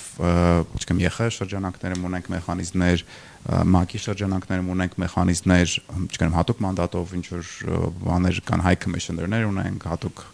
հանձնարարություններով մանդատակիր չգիտեմ պաշտոնատար անձինք ունենք, նաև աշխատանքային խմբեր կան, շատ կան։ Իրականում որ թվարկենք բավականին մեծ քանակությամբ մեխանիզմներ են, սուտ խնդիրը այստեղ է նա, որ շատ դեպքերում այդ մեխանիզմների էֆեկտիվ գործարկման համար պետության ներգրավվածությունը ուղիղ շատ կարևոր է արդյունավետ գործարկման համար նույն ԵԽ-ի շրջանակներում, նույն ՄԱԿ-ի շրջանակներում եւ այլն։ Բնականաբար հնարավորություն կա դա ինդիվիդուալ կամ չգիտեմ ՀԿ-ների կամ ակտիվ մարդու իրավունքների պաշտպանության բանալների ջանքերով անելու, բայց ցավոք սրտի այդտեն էֆեկտիվությունը չի ունենա, ինչ որ կունենա պետության կողմից դրանք առաջնորդելու կամ աջակցելու դեպքում։ Բայց դե բնականաբար կարծում եմ այդ մեխանիզմները ամեն դեպքում գործարկել պետք է շարունակել ու անընդհատ պետք է շարունակել, երևի նույնիսկ հիմա ավելի շատ։ Ну Հանն արդարության պետք է ասել, որ քաղաքական բանակցություններում այդ հարցը բարձրաձայնվում է, նաև Վաշինգտոնում բանակցությունների ժամանակ խոսվեց դրա մասին, որ հայկական կողմը նման ցուցակ է ներկայացրել կամ մարդկանց ցուցակ է տրամադրել Վաշինգտոնյան կողմին, որպեսզի, չգիտեմ, քաղաքական ճանապարհներով կամ մեխանիզմներով այս հարցը լուծվի, բայց ամփոփելով քննարկումը զուտ ասեմ, որ հարց ես գիտեի, որ վերջում ով է ներողություն Անի Աբաղյան, ABC Media Կարող եմ հարցս իմ ուղղել։ Մենակ խնդրում եմ ասեք ում եք ուղում հարցը։ Ուզում եմ հարցին պատասխանեն բոլոր բանախոսները։ Ասացի միկրոֆոնով խոսեմ, թե չխոսեմ, չհասկացա։ Երեք ԵԽԽՎ-ում ելույթի ժամանակ Նիկոլ Փաշինյանը մի հայտարարություն է արել, մեջբերեմ, կարևոր է նաև անհետ կորած անձանց ճակատագրի պարզաբանումը եւ երկարատև կոնֆլիկտի հետևանքով անազատության մեջ հայտնված անձանց խնդիրների հասցեագրումը, խոսքը Բաքվում գտնվող գերիների մասին է։ Ուզում եմ հասկանալ, ինչպես է գնահատում նման ձևակերպումը, կարող է վնասել գերիների վերադարձի գործընթացին եւ ինչպես բոլոր բանախոսներին կխնդրեմ մեկնաբանել այս հարցը եւ պատասխանել այս հարցին եւ առանձին Սիրանուշ Սահակյանին եմ ուզում հարց ուղղել դեռ սեպտեմբերի 3-ին երբ մենք զրուցում էինք Կարմիր խաչի միջազգային կոմիտեի Բաքվի գրասենյակի փակման մասին փորձում էինք այլընտրանքներ գտնել ինչպես տեսակցեն գերիներին եւ նշեցիք որ Շվեյցարիան պատրաստակամություն է հայտնել բայց գործի անցնելու համար պետք է կառավարությունը դիմի եւ դուք հարցում եք ուղարկել կառավարություն տեսնելու թե ինչ փուլում է դիմելու են դիմում են ուզում եմ հասկանալ այդ հարցմանը պատասխան եղավ թե ոչ շնորհակալություն Շնորհակալություն հարգելի լրագրող երևի դուք մի փոքր ուշ եք եկել որովհետեւ ձեր գոնե առաջի հարցի վերաբերյալ մի քանի անգամ բանախոսները խոսել եւ անդրադարձել են բայց եթե դեմ չեն կարող են պատասխանել խնդիր չկա եւ նաեւ երկրորդ հարցին Տիկին Սահակյան խնդրեմ մեկ էլ տեղեկացնեմ որ պարոն Կիրակոսյանի հետ նախնական պայմանավորվածություն կար որ ինքը 1 ժամից ավել չի կարող մնալ ուստի համաձայն պայմանավորվածության այլ հանդիպում ուներ դրա համար ինքը լքեց մեր քննարկումը խնդրեմ Ըստ էության պարզաբանեցինք, որ այստեղ անազատության մեջ պահվողը խնդրահարույց չէ եւ այն ներառում է գերիներ, ռազմագերիներ, քաղաքական բանտարկյալներ, կարևոր էր գոնե կոնֆլիկտի հետ կապելը, անազատության մեջ գտնվելու հանգամանքը, որ չստացվեր, որ ներպետական խնդիրներով, հա, սովորական ինչ-որ հանցագործության համար դատապարտված անձանց կամ կալանավորված անձանց խնդրի մասին ենք խոսում, այսինքն կոնֆլիկտի հետ կապը ես եւս կարևորում եմ խնդրահարույց եմ դիտարկում անազատության բնույթի վերաբերյալ գնահատական չտալը մենք բոլորս գիտենք որ անազատության մեջ պահելը իրավական հիմքեր չունի այն արհեստական է ուստի նաեւ ապօրինի է ոչ օրինական բնույթ ունի եւ հենց ոչ օրինական բնույթն է որ առաջ է բերում անհապաղ ազատ արձակելու վերադարձնելու պարտականություն սա այդ մասով անհետ կորածների խնդիրը նշեմ, որ այն միակ մարդասիրական հարցն է, որը թերևս ամրագրում է ստացել նաև խաղաղության համաձայնագրի նախաստորագրված տեքստում, եւ ես սա պայմանավորում եմ հարցի երկկողմանի բնույթով, այսինքն քանի որ ադրբեջանական կողմը ունի մարդասիրական խնդիր անհետ կորածների, ուստի կարևորել է դրա առնչությամբ Հայաստանի վրա հատուկ պարտականություն դնելը, քանի որ գերիների խնդիրը միակողմանի է, այստեղ հատուկ այսպես diligence-ի խնդիր, ջանասիրության խնդիր չի ձևակերպվել եւ հյուպատոսական ծառայությունների մասով պատկերը ըստ էության նույնն է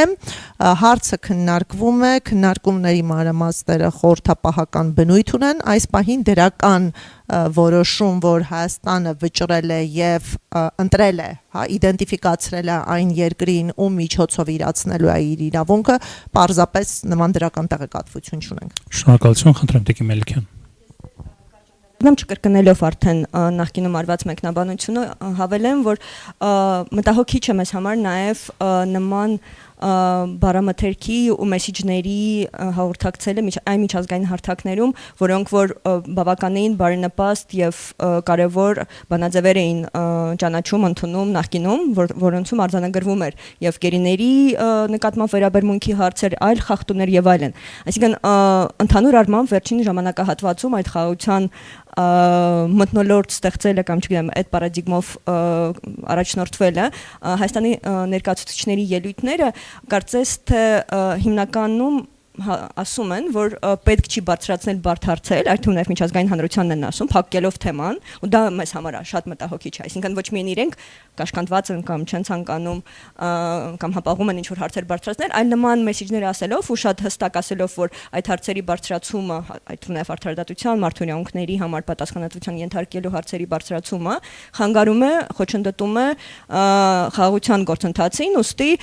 երրորդ անձինք, այսպես ասած, այլ դերակատարներ մի խառնվեն պետք չի մեզ բացասական քննադատող բանաձևեր այլևս ընդունել, գուցե բարձ չի ասում դա բաց ելույթում, բայց ըստ էության այդ մեսիջն ենք մենք ընկալում ու նաև ոչ ֆորմալ ոչ պաշտոնական հանդիպումների ժամանակ նման հարցեր են հնչում, արդյոք նպատակահարմար է եւ արդյոք այդ պահանջարկը Հայաստանից կա, Հայաստանի ժողովրդից այդ թվում նաև այդ արդարադատության, գերիների վերադարձի եւ այլն։ Այսինքն ըստ էության նման հարցերի նման շեշտադրմամբ բարձրացումը փակում է որոշ լծակներ, որոնք դեռևս կարող են օգտագործել ոչ թե հակառակը։ Ու դա ցավալի է։ Անհայտ կորածների հարցով ճիշտ ասած կուզենամ թեև թեման մի քիչ այլ է, բայց փոխկապակցված է։ Նշեմ, որ անգամ այն հանգամանքը, որ խաղաղության պայմանագրում այդ կետը նախատեսված է,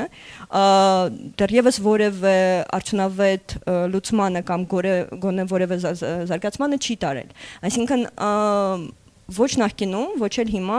խոսքից գործի ոչ մեկ չի անցնում։ Այսինքն սпасել, որ պայմանագիրը մի օր կստորագրվի, ինչ որ հանձնաժողով կստեղծվի ու այդ հարցերին նոր կսկսեն անդրադառնալ, իրականում անիրատեսական է եւ նվազեցնում է այն հնարավորությունները, որոնք որ գոնե օր առաջ եթե փնտրեն,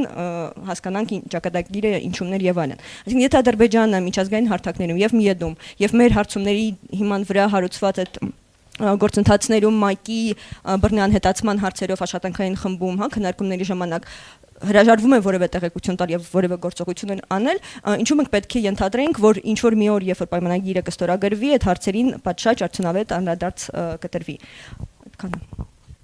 Իսահակյանը հիմա կվերադառնա, այնպես չի որ ինքն էլ գնաց։ Խնդրեմ ձեր հարցը, ներկայացեք ուղղակի։ Արմեն Վարդանյան, Պանորամայում կայք, բանախոսներ իրենց խոսքի ընթացքում շեշտեցին, որ գործող իշխանությունները ըստ էության զիջում են պայքարը իրավական միջազգային հարթակներում, նաև քաղաքական բանակցություններում խնդիրներ ունեք։ Ինձ հետաքրքրում է որպես մասնագետներ ներսից խնդիրը դիտարկող, դա արվում է նպատակային միտումնավոր քաղաքականությունը, թե պրոֆեսիոնալիզմի եւ կարողությունների պակաս։ Բոլոր դեպքերում այս երկու դեպքում էլ ելքը որն է, արդյոք բանակցողի փոփոխությունը խնդրի լուծում է։ Խնդրեմ։ Ըստ էության ներսից դիտարկել մի քիչ չեմ հասկանում ինչի նկատի ունեք, մենք էլ ենք դրսից դիտարկում, ըստ էության, որովհետև մենք էլ ենք դիտարկում ոչ թե գործընթացի կառավարության կողմից վարվող գործընթացի մաս ենք։ Ըստ էության մի քանի գործոն կա, որոնք որ ազդում են վստահ եմ այս իրավիճակի վրա, այսինքն ոչ բարենպաստ բանակցային դիրքը հանգեցնում է նրան, որ դու պետք է անդադ գնաս զիջումների, այլ բան է ու հենց այստեղ է մեր դժգոհությունը ու քննադատությունը, որ այդ հիմքերը կարծես թե փոքր ինչ ավելի արագ են զիջվում առանց որևէ ինչ որ բան ստանալու դրա դիմաց, քան կարծես թե հնարավոր է։ Այսինքն այդ թվում նաև նույն օգոստոսի 8-ի հանդիպման շրջանակներում որևէ լուծում, այդ ու նաև գերիների վերադարձի հետ կապված չստանալը, այնպես լավ առիթով, որը որ մատուցվում էր որպես խաղաղության ընտիր հնարավորություն, այսինքն մեկնարկ եւ այլն, ու վստահության ամրապնդման ուղղված նման միջոց չձեռնարկելը, կարծում եմ սա բաց թողնված հնարավորություն էր։ Երկրորդը ինչ որ կարևոր եմ կարծում, չնայած կրկնվում եմ միտքս, բայց կարծում եմ որ այո, թեև հանձն է առել Հայաստանի կառավարությունը այդ նախաստորագրված պայմանագրի շրջանակներում ոչ միայն հետ քաշել վեճերը, միջպետական գանգատները, այլ նաև զերծ մնալ նոր վեճեր բերելուց, այդ նաև երրորդ անձանց միջոցով եւ այլն, այսինքն բոլոր ճանապարհները ուղիները փակվում է դրանով, կարծում եմ որ դեռևս շատ լավ հնարավորություն է այդ խնդիրները բարձրացնելու, այդ ու նաև նույն Ստրասբուրգի այդ շրջանակներում, ու այստեղ մի բան էլ դիտարկում անեմ, նույն Եվրոպայի խորհրդի բարձրաստիճան պաշտոնատար անձինք եւ քարտուղարը եւ մարդու իրավունքների հարցերով հանձնակատարը բազմիցս իրենց ելույթներում եւ գրավոր եւ բանավոր նշել են, թե արդարադատության կարեւորությունը ինչու՞մն է կայանում, այդ ու նաեւ հենց Ուկրաինայի պատերազմի համատեքստում, որ չկա խաղաղություն, չի կարող լինել հարատև ու լիարժեք խաղաղություն, եթե չկա արդարադատություն ու այս մարդու իրավունքների հարցերով պատերազմական հանցագործությունները չեն հասցեագրվել։ Նման հայտարարություն մենք երբևէ չենք լսել մեր կոնֆլիկտի շրջանակներում։ Ու ես դա վերագրում եմ Հայաստանի կառավարության ոչ պատշաճ ճնշման կամ պահանջատիրությանը ըստ էության։ Շնորհակալություն, գործընկերը հարց ուղեց Տիկին Սահակյան նրա մասին, որ արդյոք միտումնավոր է արվում, որ Հայաստանի կառավարությունը պարբերաբար միջազգային հարթակներում, նաև բանակցություններում իրավական այդ թվում հարթակներում դիրքերը զիջում է եւ արդյոք բանակցողի փոփոխությունը կարող է իրավիճակը շտկել։ Բանակցությունները հմտություններ են ենթադրում եւ կախված թե ինչ որակների է տիրապետում բանակցողը, բնականաբար որակական փոփոխություններ լինելու են բանակցային գործընթացում, այսինքն անհատի դերը խիստ կարևոր է անգամ միջպետական փոխհարաբերություններում եւ մենք տեսնում ենք, որ մեկ անձի փոփոխությունը ոնց կարող է ամբողջ արտաքին քաղաքական կուրսի փոփոխության հանգեցնել, ուստի ցանկացած անձի փոփոխություն համապատասխան փոփոխություններ է բերում, հա, անձով պայմանավորված գործընթացներում։ Միտումնավորության հետ կապված նախ ես ունեմ անձնական խորքային համոզմունք, որ Հայաստանի իշխանությունները չունեն ազատ կամ արտահայտություն։ Պատերազմը, հետ պատերազմյան զարգացումները եւ բանակցային թույլ դիրքը էապես սահմանափակում է կամքի ազատ արտահայտման դրսևորումները եւ ոչ միայն ընդհանուր պետությունն է սպառնալիքի ներքո, այլ նաեւ հանրային իշխանության կրողները գտնվում են սպառնալիքների ներքո, հա, սահմանափակված է, նույնիսկ եթե անձնական անվտանգային խնդիրներ չեն տեսնում, նրանք ունեն կաշկանդվածություն, հա, որպիսի պայմաններում աշխատանքը չի կարող ազատ լինել եւ ողջ պահանջվող ծավալներով իրականանալ։ Միտման թերևս ոչ բարեխղճության մասը ինձ մոտ բացահայտելի է, երբ պետություն ունի սուվերեն իրավունք եւ դա չի կատարում։ Օրինակ չտեսակցելը ինձ համար որևէ ողջամիտ պատճառաբանություն չունի, ավելին ես համարում եմ, որ հասարակության աչքերում դա բացական հետևանքներ է առաջացնում։ Օրինակ ցանկանա անձը լինել Հայաստանի Հանրապետության քաղաքացի, եթե օտարերկրյա պետությունում իր հետ որևէ խախտում տեղի ունենալու պարագայում քաղաքացիության ուժով չի զգալու Հայաստանի Հանրապետության ներկայությունը։ Հա, որն է այս երևույթի երկարաժամկետ հոգեբանական հետևանքը։ Հա, եթե հասարակության անդամը լսում է, որ Ֆրանսիայի քաղաքացին, եթե ձերբակալվում է Ադրբեջանում, ողջ ֆրանսիական պետությունը քաղաքացու մեջ կին է, բայց եթե Հայաստանի Հանրապետության քաղաքացին է ձերբակալվում, ապա մենք տեսնում ենք պետության բացակայություն։ Քաղաքացիությունը դա կարևոր կապ է ստեղծում, հա, պարտականությունների եւ իրավունքների տեսքով։ Եվ մարդիկ սկսելու են մտորել, թե որ երկրի քաղաքացիություն ձեռք բերել, հա, ուժեղ անձնագրերի հոգեբանությամբ են կառուցելու մարդ-պետություն հարաբերությունը։ Ես այստեղ տեսնում եմ արատավոր երևույթ եւ փորձում եմ հասկանալ հանրային իշխանության տեսանկյունից ինչը կարող էր արդարացնել նման գործողությունը, եթե ոչ անբարեխիղճ մոտեցումը։ Հանրային իշխանության ենթադրում եմ վախը եւ երկյուղը դա նոր ռազմական գործողություններ թույլ չտալն է։ Այն ինչ որ կարող է օգտագործվել կամ մեկնաբանվել Ադրբեջանի կողմից որոշակիորեն ոչ խաղաղության խոսույթի շրջանակներում, ապա դա որոշակի մտավախություններ է այնտեղ առաջացնում, գոնե այդպես են կոմունիկացնում տարբեր ձևերով։ Խնդրեմ։ Շնորհակալություն հարգելի խոսնակներ, Ստելլա Մեհրաբեկյան, Civilnet, հարցս մի փոքր նեղ մասնագիտական է, բայց կարծում եմ պատասխանը հետաքրքիր կլինի այստեղ ներկա մեդիայի ներկայացուցիչներին եւ այն վերաբերում է լուսաբանմանը, հատկապես կեղծ դատավարությունների, Բաքվի կեղծ դատավարությունների լուսաբանմանը, ոչ առհասարակ գեյների խնդիրների, որովհետեւ կարծում եմ մենք որպես մեդիայի ներկայացուցիչներ հաճախ հայտնվում ենք թակարդում։ Չլուսաբանել նշանակում է մոռացության տալ եւ ընդհանրապես հանրային օրակարգից դուրս մղել այս կարևոր հարցը։ Լուսաբանել նշանակում է հաճախ լեգիտիմացնել ադրբեջանական նարատիվները, դահլիճում երևի թե պարտադրման եւ ճնշման տակ հնչող հայտարարությունները եւ այլն, որն է ձեր հանձնարարականը որպես իրավապաշտպանների ձեր խորհուրդը կամ գուցե ձեր բանաձևը։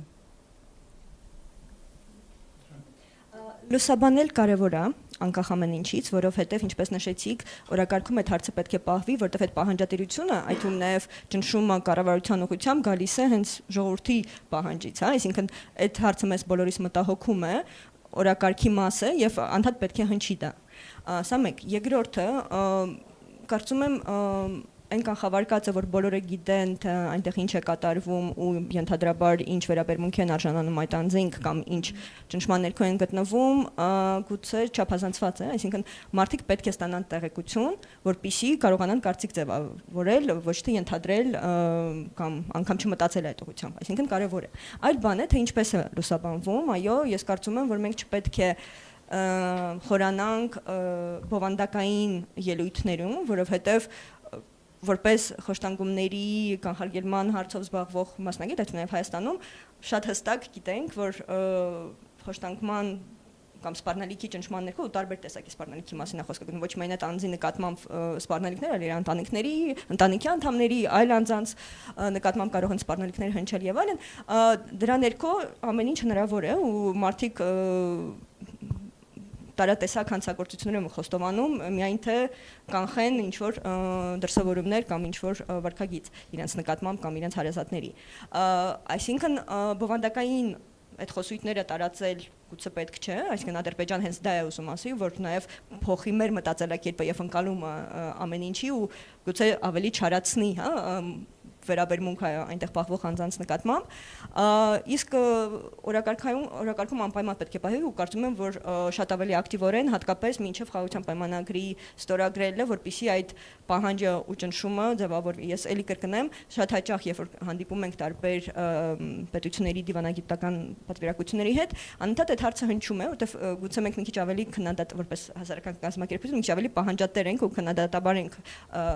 վերաբերում տարատեսակ քաղաքականություններին եւ ելույթներին, այդ թվում նաեւ Հայաստանի իշխանությունների, անընդհատ հարցնում են. իսկ արդյոք դուք միակն եք պայմանական կամ փոքրաթիվ եք, թե սա ընդհանուր կամ ժողովրդի կամ հասարակության պահանջ է, թե ոչ։ Այսինքն այդ պահանջը պետք է զգացվի, ու որպեսզի այն զգացվի, այն պետք է անընդհատ ակտիվ պահվել։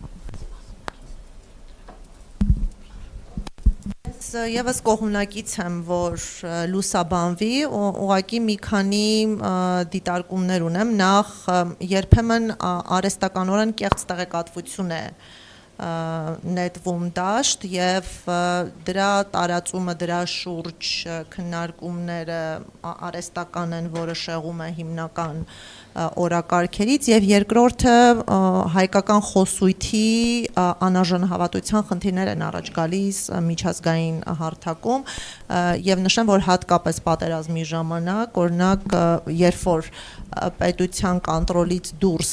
պատերազմական հանցագործություններ ցուցադրող տեսանյութերը հայտնվեցին հանրային դաշտում, դրա վտանգները չեզոքացնելու նպատակով ադրբեջանական ալիքները սկսեցին այլ կոնֆլիկտների, այլ անձանց ներգրավվածությամբ տեսանյութեր տարածել,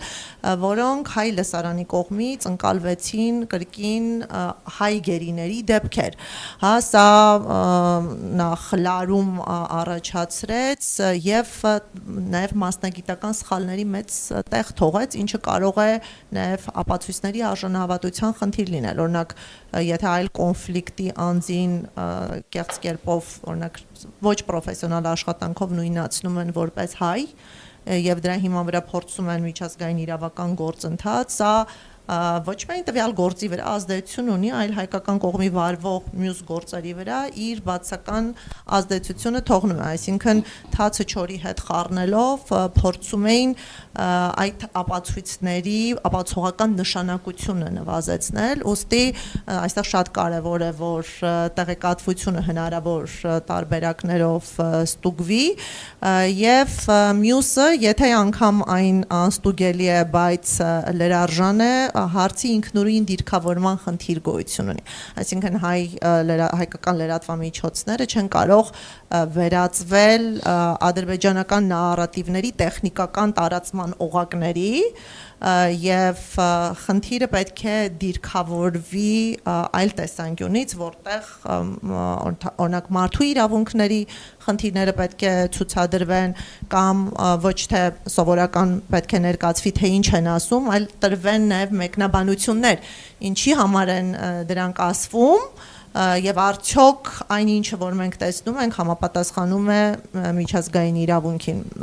այլ դիսկուրս պետք է ընթանա այդ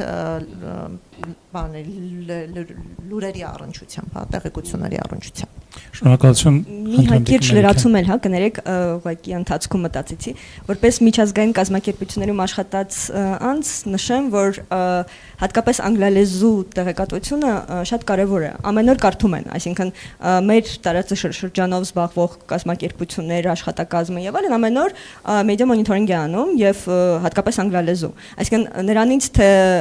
ինչպես է մատուցվում խնդիրը, ու արդյոք լուսաբանվում է թե ոչ, ու անգլերեն հասանելի է կամ այլ լեզուներով հասանելի է թե ոչ, մենք այդ խնդիրը կամ օրակարգային ենք դարձում այդ ու նաև միջազգային խոսույթում ու այդ կազմակերպությունների օրակարգում կամ ոչ։ Ու սա մշտապես Հայաստանը զիջել է, պետք է ասեմ, հա, դիրքերը ի տարբերություն Ադրբեջանի, որովհետև հենց անգլալեզու հատկապես նյութերի բացակայությունը եւ պատերազմի ժամանակ եւ խախտումների հետ կապված եւ այլն շատ Okay, նենց չի որ իհարկե կախարդական փայտիկ է դա որ եթե անգլերեն լեզվով նյութ գրեք միանգամից վերաբերում կփոխվի ու արձագանք ավելի արդյունավետ կլինի, բայց տեղեկատվության տարածման եւ խնդիրը օրակարգում պահելու եւ հարցեր առաջադրելու այդ ու նաեւ միջազգային տարբեր այցելությունների ժամանակ Հայաստանում եւ այլն շատ կարեւոր է։ Այո, Կաթիլը վերջ-վերջո քարեցակում։ Կենտրոն հեռուստաընկերություն Արթուր Հակոբյան, ադրբեջանական լրատվամիջոցներից հա թերևս մենք տեղեկացանք ռազմաքաղաքական ղեկավարության Արցախի վերաբերյալ ընթացող այդ շինծու գործով, որ Դավիթ Մանուկյանը, Դավիթ Բաբայանը, Ռուբեն Վարդանյանը միջնորդություն են ներկայացրել Նիկոլ Փաշինյանին, Արարատ Միրզոյանին, Անջեյ Կասպրչիկին որպես վկա հարցաքննելու մասով, որքանով կարևոր նրանց ցուցմունքներ այս շինծու եւ ինչ մեսիջ էր հա պարունակում մեր այնտեղ ազատազրկված բանտերկալների հա այս միջնորդությունը, որը չբավարարվեց եւ բավարարվելու դեպքում ինչ մեխանիզմներ կային հնարավոր օրինակ Նիկոլ Փաշինյանը կամ Միրզոյանը հրաժարվեն տալ եւ Ես մարդու իրավունքների տեսանկյունից մեկնաբանեմ, հա, իսկ արդեն գործի հանգամանքները կթողնեմ Տիկին Սահակյանը մեկնաբանի։ Սա մեզ համար ամենակարևորը այդ ամենում այն էր արձանագրել, որ պաշտպանության իրավունքը չի իրացվում։ Այսինքն ցանկացած վկա, անկախ նրանից թե այդ վկան ով է, երբ որ միջնորդությունը ներկայացում, որպեսզի վերջապես գոնե պաշտպանության օկտին ենթադրաբար, հա, ասենք ինչ որ ցուցմունք տան, փաստորեն Ադրբեջանի դատարանը ասել մերժել է ընդ որում, եթե ես ճիշտ եմ հասկանում, մերժել է այն պատերվակով, որ դատավարության այն փուլում, երբ որ դուք միջնորդություն պետք է հայտնեիք վկաների մասին, իսկ սկզբնական փուլում չեք հայտնել, ընթացքում անկախ զարգացումներից այլևս դուք աշկանդված ես քո այդ նախնական ինչ որ պատկերացրած մարտավարության, որը որ հանրային պաշտպանների ներգրավման հատկապես համատեքստում առաջին չէ, հա, այլ նշենք, որ հանրային պաշտպանի ինստիտուտը Ադրբեջանում ընդհանուր առմամբ շատ վատ է աշխատում եւ չի ապահովում պաշտպանություն, իսկ հայերի դեպքում էլ ավելի ու դա բազմիցս արձանագրել ենք, այդ ու նաեւ վերադարձած գերիների հետ հարցազրույցներից ենթադրելով։ Իսկ բովանդակայինը, եթե ուզում։ Խնդրեմ։ Տեսեք, ես այստեղ ավելի տակտիկական հարց եմ տեսնում եւ չեմ կարծում, որ միջնորդություն անելիս ակնկալիք են ունեցել, որ միջնորդությունը բավարարվելու է կամ բավարարված միջնորդության հիման վրա փաստացի հարցաքննություն իրականացվելու է եւ այստեղ ավելի հռետորական, հա, բնույթ ուներ այդ միջնորդությունը հետեւյալ կոնտեքստում։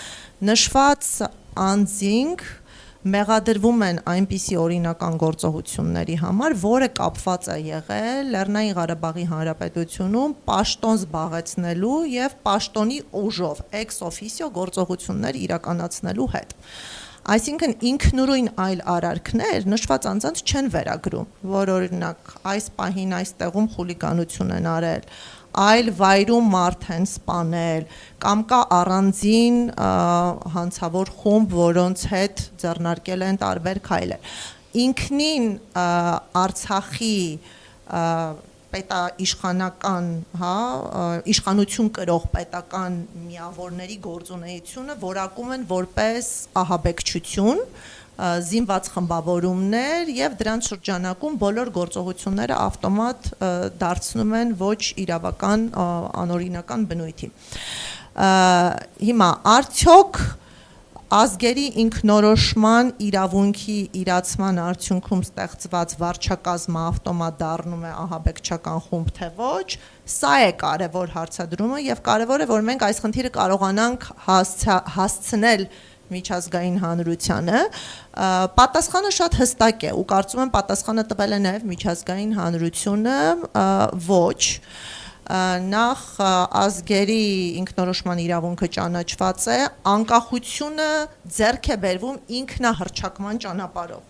Նույն Կոսովոն նախ ինքնահռչակվել է, հետո ճանաչվել է։ Հայաստանի Հանրապետությունը նախ ինքնահռչակվել է, նոր ճանաչվել է։ Այսինքն ինքնահռչակումը այն անհրաժեշտ պարտադիր տարրն է, առանց որի չի կարող ստեղծվել պետություն։ Հիմա Արցախը ինքնահռչակվել է եւ մենք ունենք միջազգային իրավունքում այլ դեպքեր, երբ տեղի են ունենում ինքնահռչակումներ, բայց Արցախի ինքնահռչակման օրինականությունը գնահատել է նաեւ ՄԱԿ-ի անվտանգության խորհուրդը, հա, որովհետեւ կան 4 բանաձևեր, որոնք հատուկ նվիրված են եղել Լեռնային Ղարաբաղի հակամարտությանը եւ հետաքրքրական է, որ չի ձևավորվել որևէ մտահոգություն անգամ, որ Արցախի անկախության ինքնահռչակումը խախտել է միջազգային իրավունքը։ Եվ այն պարագայում, երբ անվտանգության խորհուրդը ունի կասկածներ, որ ինքնահռչակումը խախտում է միջազգային իրավունքը, չափազանց ազդեցիկ զենք ունի, որը կոչվում է կոլեկտիվ չճանաչում։ Այսինքն ՄԱԿ-ը իրավիճակը քննարկում է անվտանգության խորհուրդը եւ ասում է, ես չեմ կարծում, որ այս տարը ինքնորոշվել է միջազգային իրավունքին համահունչ, ուստի արգելում եմ քաղաքական ճանապարհով պետության ծնունդը, արգելում եմ ՄԱԿ-ի յուրաքանչյուր անդամ պետության ճանաչել ինքնահռչակված հանրապետության անկախությունը եւ եթե որևէ մեկը համարձակվի դա անի, միջազգային իրավունքը կխախտի ոչ միայն ինքնահռչակված տարը, այլ նաեւ անկախությունը ճանաչող։ Այսինքն փակվում է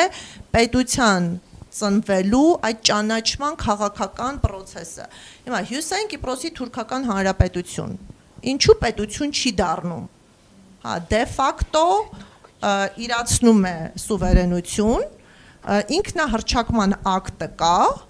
բայց պետություն չի դառնում, որովհետև ՄԱԿ-ի անվտանգության խորհուրդը մատ է թափ տվել եւ նշել է, որ ինքնահռչակումը խախտել է Կիպրոսի տարածքային ամբողջականությունը եւ յուրաքանչյուր ճանաչող պետություն դառնալու է իրավախախտ։ Նմանատիպ գնահատական ոչ միայն չի եղել Արցախի պարագայում, այլ նաև հակամարտության լուծումը փոխանցվել է Մինսկի խմբին։ Հիմա այս հարցադրման հետևում հենց դա է կանգնած, որ եթե չի եղել ինքնահռչակման ապօրինություն հաստատող, դատապարտող գործողություն եւ ավելին ստեղծվել է լեգիտիմ մեխանիզմ, որի շրջանակներում հակամարտությունը պետք է ամբողջական լուծում ստանալ, արդյոք դրա շրջանակում կատարվող գործողություններ երբևէ կարող են հանցավոր լինել։ Եթե դրանք հանցավոր են, ուրեմն մենք ունենք հանցակիցներ։ Ցանկացած պետության ներկայացուցիչ, որը բանակցել է Արցախի նախագահների հետ, օրինակ Բակո Սահակյանի հետ, նշանակում է, որ հանցակից է։ Մինսկի խումբը, որը լուծումներ է քննարկել եւ փորձել համաձայնեցնել Արցախի վարչակազմի հետ, հանցագործ է։ Ուստի այս հարցադրման ամբողջ Ադրբեջանը ունի ստորագրած փաստաթուղթ, այո, որին մասնակցել է հայկական կողմը, Լեռնային Ղարաբաղի կողմը։ Եվ վերջի վերջո մենք ունենք նաեւ օրինական ֆինանսական աջակցություն, որը պետությունների կողմից է ցուցադրվել Արցախին, այսինքն այս պետությունները, Ամերիկայի Միացյալ Նահանգները, այս պետությունները ֆինանսավորել են ահաբեկչություն։ Եվ այո, բովանդակությունը ըստ էության աշխարհին ցուցադրելն էր, որ ինքնորոշման իրավունքը չի կարող համարվել հանցագործություն եւ եթե այդպիսին համարվի, ապա պետք է նաեւ մյուս հանցակիցների հայտ բերելուն միտված ջանքեր գործադրել։ Շնորհակալ եմ Տիկին Մելիքյան ավելացնելու։ Ցանկանում եք հավելել։ Սիչ մեկնաբանություն ունեմ Տիկին Սահակյանի ասացի լույսի ներքո։ Իրականում եթե մենք գտնվեինք նորմալ դատավարության շրջանակներում, բնականաբար շատ տեղին միջնորդություն էր, հենց պաշտպանության այն գիծը, որի մասին Տիկին Սահակյանը նշեց, ստանելու համար ու ՀՀԿ նախագահողի անձնական ներկայացուցիչին հրավիրելը, որը որ մանդատ է ունեցել կոնկրետ Մինսկի խմբի շրջանակներում աջակցություն ցուցաբերելու գործընթացին լուծում գտնելու, հա, խաղաղ լուծում գտնելու եւ Լեռնային Ղարաբաղի կարգավիճակը բանակցելու համար շատ տեղին կլիներ, հենց ցույց տալու, չեզոքացնելու ստանալու այն մեղադրանքը, ասում եմ, եթե լիներ դա նորմալ դատավարություն ու մենք իրոք խոսեինք ապացույցների, հանցակազմի տարերի հիմնավորման եւ այլ հարցերի մասին։ Կարևոր է, քանի որ տենց ավելի պատմական էքսկուրս ունեցանք Մինսկի խմբի եւ բան մասին, նշեմ, իրականում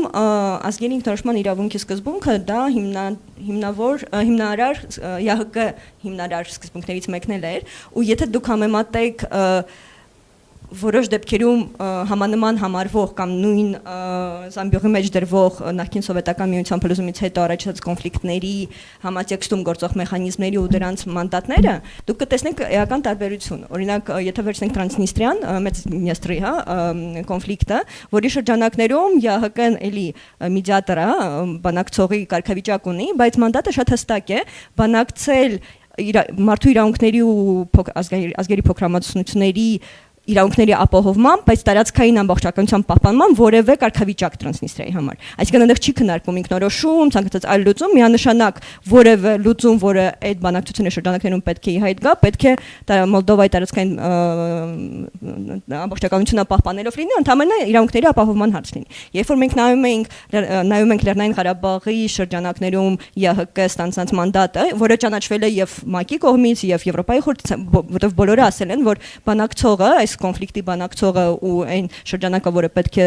առաջ տարվի, դա այդ ՀՀԿ-ին պայմանավորված շրջանակն է, ըստ էության խոսել է եւ ազգերի ինքնորոշման իրավունքի ապահովման, սկզբունքի ապահովման մասին եւ մնացածի հավասարապես։ Այսինքն այստեղ ազատ էին բանակցողները եւ կողմերը ներգրաված բանակցելու, որոշելու եւ ինչ որ լուծում ստանալու։ Այսինքն այդ տեսանկյունից հանցակազմի չեզոքացան համատեքստում իհարկե շատ կարեւոր կլներ հասկանալու ՀՀԿ-ն ինչ էր բանակցում ու արդյոք այդ իրավաչափ էին գործողությունները թե ոչ։ Ընդհանրապես առասարակ գերիների խնդիրը եւ գերիների խնդրի շուրջ քննարկումը դժվար է պատկերացնել առանց կոնֆլիկտի վերաբերյալ քննարկման, որովհետեւ դրանք օրգանական կապ ունեն մեկը մյուսի հետ, ինչ այստեղ տեղի ունեցավ, վերջ-վերջում մենք անդրադարձանք նաև կոնֆլիկտի դրա պատմության ծնող պատճառների եւ ներկա զարգացումներին։ Շնորհակալ եմ քննարկմանը մասնակցելու համար, քննարկումը վերաբերում էր ուրեմն Բաքվում պահվող հայ գերիների եւ պատանների իրավունքների թեմային եւ մեր բանախոսներն էին Սիրանուշ Սահակյանը, Աննա Մելիքյանը եւ Եղիշե Կիրակոսյանը։ Շնորհակալություն, մինչ նոր հանդիպում։